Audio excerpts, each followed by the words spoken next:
အားလုံးမင်္ဂလာပါဒီနေ့လေ9နိုင်10မိနစ်လောက်ရှိပြီပေါ့နော်ရီပိုက်ရန်စားတယ်ကျောင်းထဲမှာဒီနေ့လုံးမသွားမနဲ့ကျောင်းထဲမှာပဲနေနေတာပေါ့နော်ဒါပေမဲ့ခုညစာသက်ဆိုင်နေရီရလက်ထဲမှာတရားပဲကြံနေပေါ့နော်ပတ်စံမထုတ်ရသေးဘူးဒီတရားနဲ့လောက်ချင်းမှာကျောင်းရေးရဲ့ကျောင်းအနီးနားမှာရှိတဲ့လောက်ချင်းမှာဘာစားလို့ရလဲဆိုတာကိုဒီလိုတက်ကြည့်အောင်ဒီတရားနဲ့စားမယ်နော်ဝပြဲညောင်စားလို့ရတယ်။ဘာစားလို့ရလဲဆိုတော့လိုက်ကြည့်ကြည့်။ခုကတော့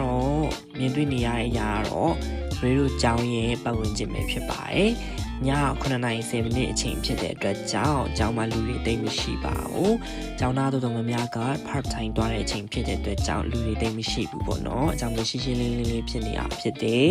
။ဒီမှာကျောင်း9:00ဆိုလို့ရှိရင်ရမ်းမောက်နေပြီပေါ့နော်။ရှိမှမီအရန်လင်းနေဒါကြတော့လေကားစင်းနေနေရမလို့မီးရတော့အရန်လင်းနေတာဟုတ်ပါတယ်ကဲအားဆိုလို့ရှိရင်ရေဒိုကားမတိုင်ကိုတွားမှဖြစ်တယ်အရှိလေးမှာကျောင်းပေါက်ဝမှာကားမတိုင်ရှိတယ်အဲဒီကိုတွားကြရအောင်ကဲဒီလမ်းကတော့ဟိုပါဘောနော်ရှောက်လူလို့ခေါ်တယ်လမ်းတီးလေးတော်တော်များညဆိုလို့ရှိရင်တိတ်မတွားရဲကြဘူးဒါပေမဲ့ရေကတော့မကြောက်ဘူးပေါ့နော်ကြောက်တယ်တွားရဲပါတယ်ဘာလို့လဲဆိုတော့9နိုင်ပဲရှိသေးတာမကြောက်ပါဘူးကဲကျောင်းပေါက်ဝရောက်ပါပြီကျောင်းပေါက်ဝရောက်ပြီဆိုလို့ရှိရင်ထုံးစံအတိုင်းကျောင်းရဲ့မင်တာရှောက်ဟေးလေးကိုတွေ့ပါတယ်ရှောက်ဟေးကတော့အဲ့လိုပဲကားရိုက်မြင်လို့ရှိရင်သူအရန်ဟောင်းနေလူတွေမဟောင်းတော့သူကားတွေအဲ့လိုမျိုးဖြတ်သွားပြီဆိုလို့ရှိရင်မရပါဘူးကဲအဲ့ဒါနဲ့ရေဘတ်ကာစောင့်နေဘတ်ကာကလာပါပြီ2မိနစ်3မိနစ်ပဲစောင့်လိုက်ရပါတယ်ဘတ်ကာပေါ်မှာလည်းလူတရားမှမရှိဘူးဘာလို့လဲဆိုတော့ကျောင်းသားရဲ့အလုပ်သွားနေတဲ့အချိန်ဖြစ်တဲ့အတွက်ကြောင့်လူတွေမရှိပါဘူးကဲအားဆိုလို့ရှိရင်ရေတွားမဲ့ဆိုင်ကိုရောက်ပါတော့မယ်ရှေ့မှာနည်းနည်း3လမ်း4လမ်းတော့မဟုတ်ဘူးပေါ့နော်3မိနစ်4မိနစ်ပါနည်းနည်းလေးဆက်သွားပါမယ်သူကကြောင့်ဟိုးဖတ်ထိတ်လေးမှာပေါ့နော်အရန်လည်းမဝေဘူးအရန်လည်းမနီးရဲ့နေရာမှာရှိနေတယ်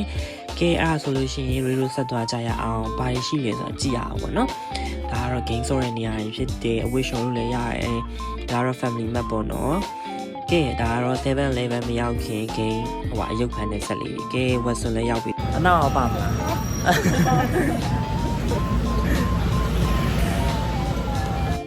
မချင်မပင်းနဲ့တောင်ကြီးကမီနီမီချော်လေးနဲ့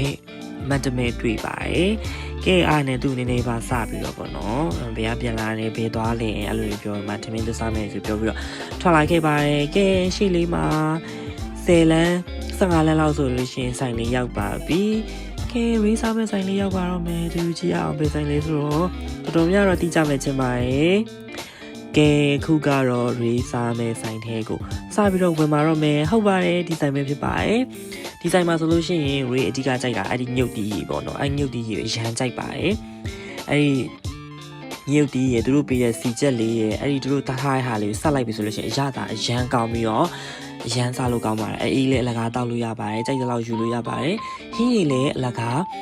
ကြိုက်တဲ့လောက်ယူလို့ရပါတယ်ကဲဒီမှာရေးရတော့စဆွဲပါပြီရန်စားလို့ကောင်းပါတယ်ထမင်းကြော်လည်းရန်ကောင်းပါတယ်တကယ်မလိမ်ပါဘူးကောင်းပါတယ်ရန်စားလို့ကောင်းပါတယ်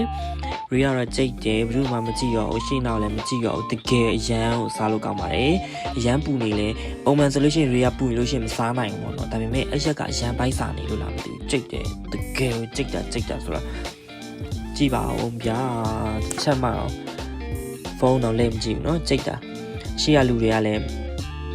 ရေးရဗီဒီယိုရိုက်နေဆိုတော့သူကလည်းကြည်ကြတယ်အနောက်မှာလည်းကလေးဆိုင်ရှင်ရဲ့မြေးချင်တယ်သူကလည်းစော့နေဆိုကိုကလည်းသူ့နဲ့စကားပြောချင်တယ်ကလေးကလည်းကိုကိုကြောက်မှာဆိုလို့မပြောရဲဘာလို့ကြောက်လာလဲဆိုတော့ကလေးကိုကမျက်လုံးနည်းနည်းကြီးရလေစကားပြောလို့ရှိရင်မျက်လုံးပြူပြလိုက်လို့ရှိရင်ကလေးတော်တော်များလန့်ကြတယ်ပေါ့နော်အဲ့ဒါစကားပြောမယ်ဆိုတော့မပြောရဲဘူးအမတကယ်ချင်းပြည့်တဲ့ဗီတာမင် C နဲ့သူ့ကျွေးတယ်အမလေးကျွေးရတော့မစားဘူးဘယ်လောက်ထိတောင်ခြေလဲဆိုတော့အဲ့ဒီကလေးကအမကြည့်တော့ကျွေးရအောင်မစားဘူးကဲအမှ100ပေးလိုက်ဘယ်လောက်ပြန်အန်းလဲကြည့်မယ်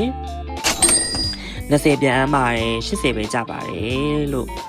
တဒန်တွေ့လားဘိုင်အဝအပြေးစားခဲ့ပါတယ်ကဲဒီနေ့ vlog ဒီလောက်ပဲဖြစ်ပါတယ် bye bye